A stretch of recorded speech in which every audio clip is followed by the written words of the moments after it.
নমস্কার বন্ধুরা, পশ্চিমবঙ্গের বিধানসভা নির্বাচনের প্রথম দফার ভোটটি 23 এপ্রিলে অনুষ্ঠিত হয়েছে এবং দ্বিতীয় দফার ভোটটি রয়েছে 29 এপ্রিলে। তো আমি কিন্তু বন্ধুরা ইতিমধ্যে 23 এপ্রিলে প্রথম দফার ভোটটি দিয়ে এসেছি। তো ভোট দেওয়ার জন্য কোন কোন ডকুমেন্টস আমার কাছ থেকে চাওয়া হয়েছিল এবং আপনারা যে 29 তারিখে বিধানসভা নির্বাচনের দ্বিতীয় দফার ভোট দিতে যাবেন সেখানে আপনাদের কোন কোন ডকুমেন্টস সঙ্গে করে নিয়ে যেতে হবে। তো 29 এপ্রিলে দ্বিতীয় দফার ভোট যিনারা দিতে যাবেন, তো বিএলও থেকে আপনাদের প্রত্যেকের বাড়িতে বাড়িতে কিন্তু এরকম ভোটার ইনফরমেশন স্লিপ প্রত্যেক ভোটারের বাড়িতে বাড়িতে কিন্তু দিয়ে যাচ্ছেন। তো এই ভোটার ইনফরমেশন স্লিপের সঙ্গে আপনাদের আর কোন কোন কাগজপত্র নিয়ে যেতে হবে যাতে আপনি ভোট দিতে পারেন, কোন রকম সমস্যায় না পড়েন, এবং আমি যে ভোটটি দিয়ে এলাম সেখানে কোন কোন কাগজ ওনারা চাইলেন। এবং বন্ধুরা সেই সঙ্গে ভোট দিতে যাওয়ার আগে কিন্তু আপনাদের কয়েকটা গুরুত্বপূর্ণ নিয়ম অবশ্যই জেনে নিতে হবে। সেই নিয়মগুলি কি কি রয়েছে তা কিন্তু এই ভিডিওটিতে বিস্তারিত আলোচনা করব। তো বন্ধুরা ভিডিওটি কিন্তু যথেষ্ট ইনফরমেটিভ হতে চলেছে, তাই আপনি যদি চ্যানেলে নতুন হন তাহলে ভবিষ্যতে গুরুত্বপূর্ণ ভিডিওগুলি সবার আগে পাওয়ার জন্য সব চ্যানেলটি সাবস্ক্রাইব করে রাখুন, আর ফেসবুক থেকে দেখলে পেজটি ফলো করতে ভুলবেন না। তো এবার আসি মেন টপিকে।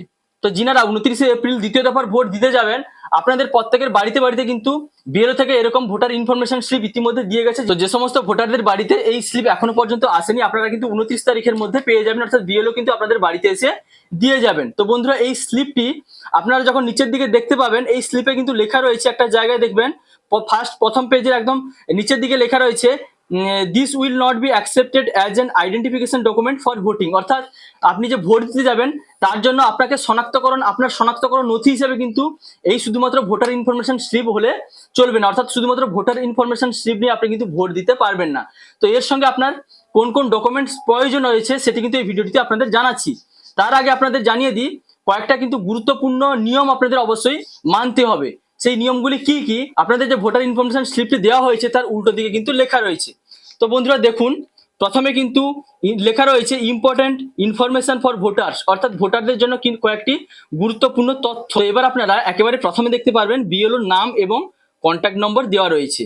তো আপনাদের ফ্যামিলির যদি অন্য কারুর এরকম ভোটার ইনফরমেশন স্লিপ এসে গেছে, আপনার যদি না এসেছে তাহলে কিন্তু যে আপনাদের বিএলও রয়েছে সেই নম্বরে আপনি কন্ট্যাক্ট করে আপনার ইনফরমেশন স্লিপটি আপনি ওনার কাছ থেকে কিন্তু কালেক্ট করে নিতে পারবেন।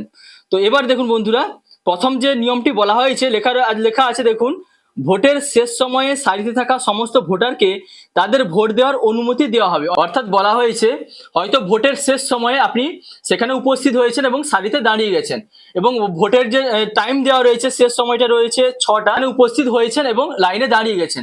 তো তবুও কিন্তু বন্ধুরা আপনি ভোট দিতে পারবেন, একজনও ভোটার কিন্তু বাদ যাবে না। অর্থাৎ সারি যতক্ষণ পর্যন্ত আছে লাইনের শেষ যে ব্যক্তি রয়েছেন উনিও কিন্তু ভোট দিতে পারবেন, একজনও ভোটার কিন্তু বাদ যাবে না। তো তবুও আপনি চেষ্টা করবেন টাইমের মধ্যে সেখানে পৌঁছে যাবার। তো তারপরে দেখুন বন্ধুরা দেওয়া রয়েছে 2 নম্বরে বলা হয়েছে মহিলাদের জন্য আলাদা সারি আছে, ভোট দেওয়ার ক্ষেত্রে প্রবীণ নাগরিকদের অগ্রাধিকার দেওয়া হয়। অর্থাৎ বন্ধুরা পুরুষদের জন্য এবং মহিলাদের জন্য কিন্তু দুটি আলাদা আলাদা সারি করা থাকবে এবং প্রবীণ নাগরিক যারা রয়েছেন অর্থাৎ বয়স্ক ব্যক্তিদের জন্য কিন্তু বয়স্ক এবং বৃদ্ধদের জন্য কিন্তু অগ্রাধিকার দেওয়া হবে, অর্থাৎ ওনাদের কিন্তু প্রথমে ভোট দেওয়ার ব্যবস্থা করা হবে। তারপরে 3 নম্বরে দেখুন বলা হয়েছে বন্ধুরা অন্ধ এবং দুর্বল ভোটারদের ভোট রেকর্ড করার জন্য প্রাপ্তবয়স্ক সঙ্গীকে ভোটিং কক্ষে নেওয়ার অনুমতি দেওয়া যেতে পারে। অর্থাৎ অন্ধ ও দুর্বল ভোটার যারা রয়েছেন ওনাদের সঙ্গে কিন্তু একজন বিশ্বস্ত ব্যক্তি ওনার সঙ্গে গিয়ে ভোট কক্ষে প্রবেশ করতে পারেন, তার জন্য কিন্তু অনুমতি দেওয়া হবে। এবং অর্থাৎ অন্ধ এবং দুর্বল ভোটারদের সঙ্গে কিন্তু একজন প্রাপ্তবয়স্ক বিশ্বস্ত ব্যক্তি ওনার সঙ্গে ভোটিং কক্ষে প্রবেশ করার অনুমতি পাবেন। তো তারপরে দেখুন 4 নম্বরে বলা হয়েছে ভোট কেন্দ্রের ভেতরে মোবাইল ফোন ও ক্যামেরার মতো গ্যাজেট নিয়ে যাওয়া নিষিদ্ধ। তো ভোট কেন্দ্রের মধ্যে কিন্তু মোবাইল ফোন বা ক্যামেরার মতো গ্যাজেট নিয়ে যেতে অনুমতি দেওয়া হবে না। তো আপনি যদি সেখানে মোবাইল ফোনটি নিয়ে গেছেন বাড়ি থেকে তাহলে আপনি ভোট কেন্দ্রের বাইরে আপনার কোনো বন্ধুকে মোবাইল ফোনটি দিয়ে যাবেন, বা তো আপনি যদি সেখানে কোনো কারণে মোবাইল ফোনটি নিয়ে চলে গেছেন তাহলে ভোট কক্ষে প্রবেশের আগে কিন্তু আপনার কোনো বন্ধুকে মোবাইল ফোনটি দিয়ে চলে যাবেন।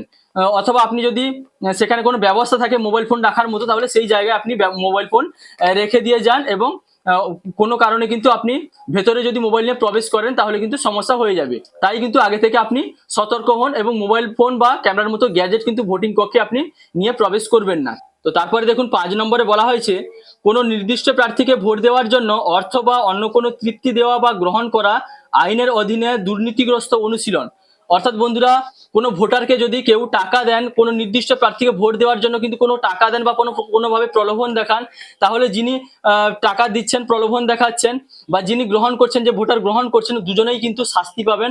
এই দুজনেরই অপরাধ কিন্তু শাস্তিযোগ্য, এটা কিন্তু বলা হয়েছে। তো কোনোভাবে কিন্তু অর্থ দেওয়া যাবে না বা গ্রহণও করা যাবে না।